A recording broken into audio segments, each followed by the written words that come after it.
Hey, what's going on, y'all? This is Draws, man. I'm just in my studio right here.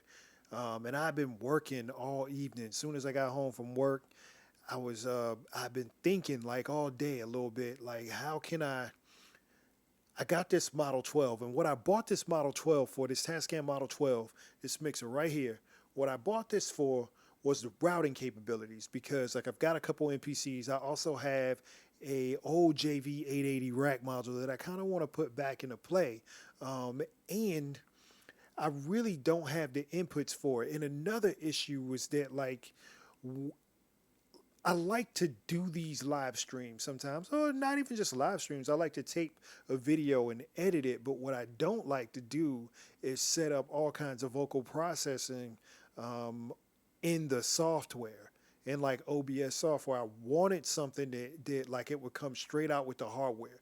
So I like this chain on the mixer. Like I like this chain of knobs where it has four EQ knobs and a hardware one knob compressor. I heard reviews about the preamps. I heard it was pretty clean, and so I was like, I can give it a shot. But what I really bought it for was the routing, right? I wanted the fact that you could route these to a submix. Um, those submix have their own out, so that out could go to my MOTU, my M4, which I've got over here in the back. Um, the routes can go to my MOTU M4. I mean, that submix can go to my MOTU M4. And I can also mix that with whatever I have coming out of the computer because it's my audio interface. And so that can, mix with that, and I can monitor it because I can send these to the mains. I can send everything to one channel. Um, Well, I can send everything to a submix, have that submix routed to my MOTU, have the MOTU outs coming back into a channel, and have that channel going to my mains. And so I wanted to be able to do that so like I can have my instruments, my MPC, all that good stuff going to into the mixer, but also routing to a submix that goes into the MOTU so I can record it from there because I like my Motu. My Motu sounds good. It works. But I also just wanted to be able to route things. I wanted to also, have the option to throw some hardware EQ on it without going to get another EQ and throwing something else in the signal chain. So I was like, yeah, I'll give this a shot. And so I got it and I loved it. I bought the Model 12, plugged it in, put it in, loved it. I didn't, one of the challenges I had is that the Motu has like a line level because it's got these two line inputs in the back, and they're really meant for like high output, because they give you way too much headroom. But that also means like the signal coming in is low, and so you can see I put them into the front inputs where the mic would usually go because it has preamps on it. Even though I didn't want preamps, on that sound coming out because it would just be really low. I would have to turn everything all the way up, and I don't want to do that. I like the fact that I have these gain knobs on the front. Um, but whatever. So today I was thinking, man, maybe I should take the Motu out of the equation because this thing works as this Tascam Model 12 right here. This thing supposedly works as an audio interface. This bad boy right here supposedly works as an audio interface, and I could take this MOTU M4 out of the equation, which I didn't want to do. I was like, man, I love my M4. I love my MOTU. Um, but if I could do this, I mean, maybe that solves the issue with the volume. And so I got home and I tried it. And look, for full disclosure, right?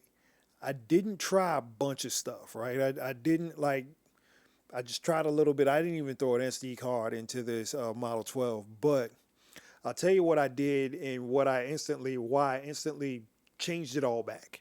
Like I was like, no, nah, I'm keeping my Motu. First thing,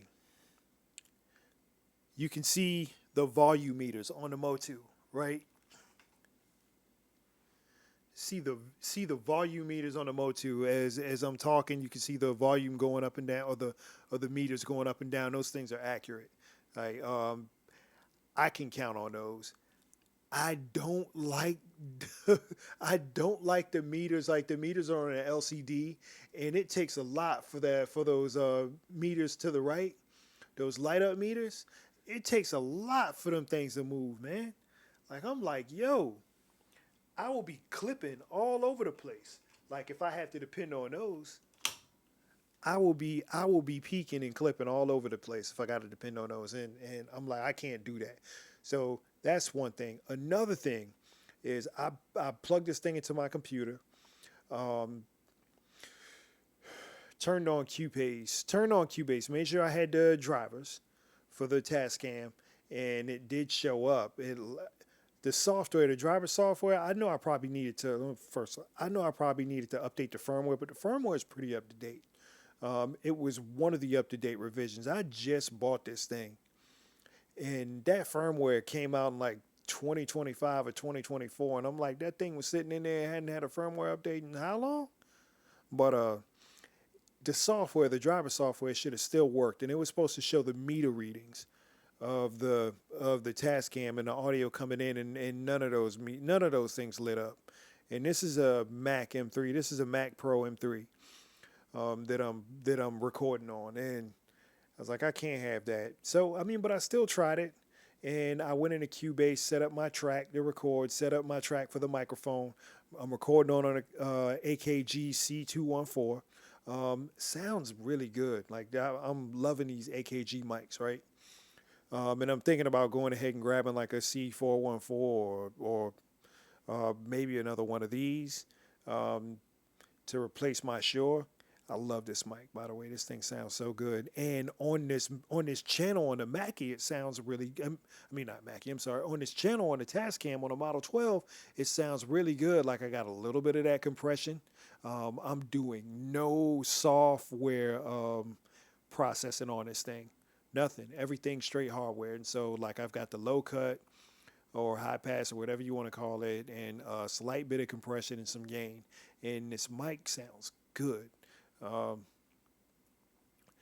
But I routed it to a channel in Cubase, and when I hit the mute button, I still heard the motherfucker. Like I still heard it. Like, yo, why am I still hearing audio when I've got it mute? I was deactivating the channels that send it, deactivating the buttons that sent it to either the sub mix or the mains. Like they were both turned off, and I would still hear my vocals. I would still hear my voice, and I'm like, even when I turn audio off, it's still coming through. Like that don't happen on an audio interface. It does not happen on an audio interface. If you turn off a device, or if you turn it down, you will not hear it. And I don't know what's up with that. Like I do not want to have to go through this interface and figure out a whole bunch of stuff when like I really should just be able to push a button and mute it.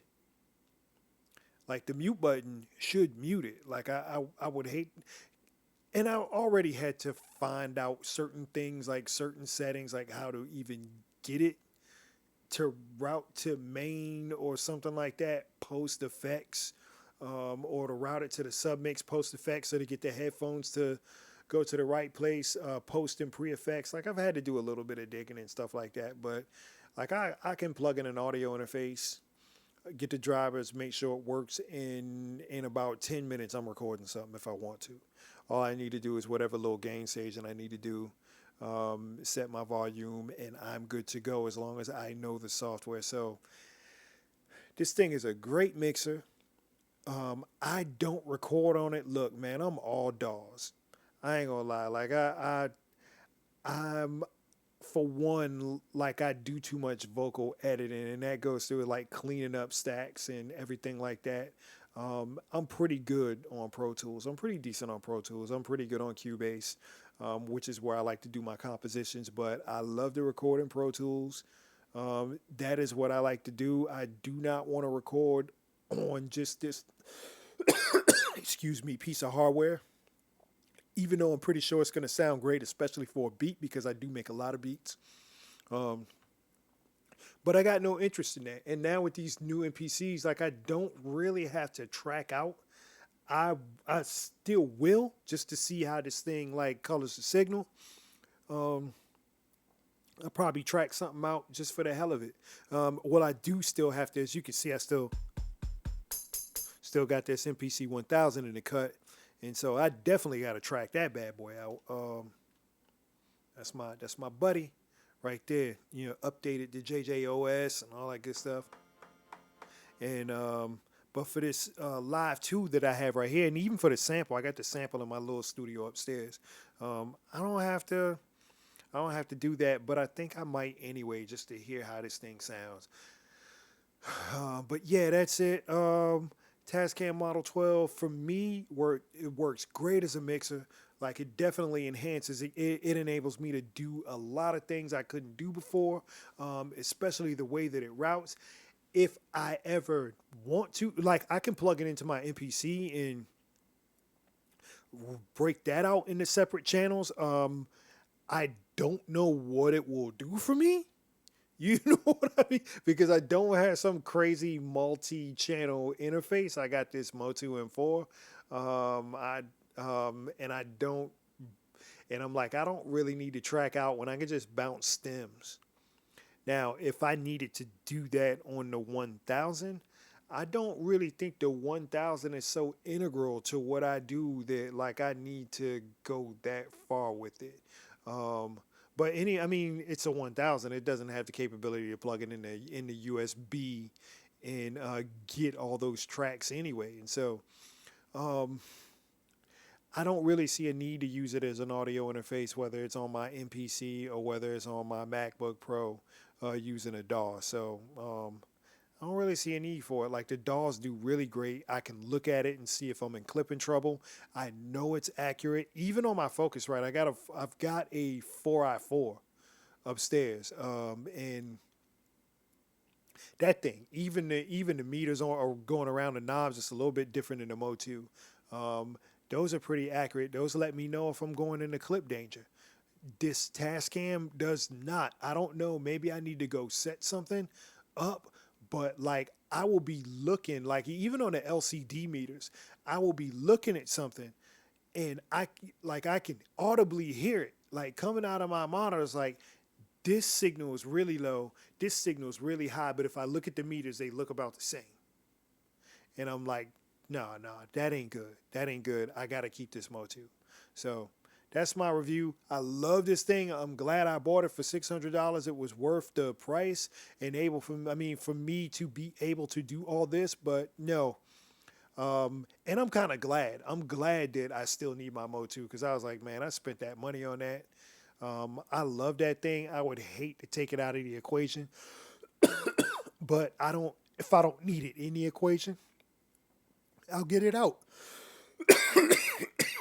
Woo! But I think it's great. So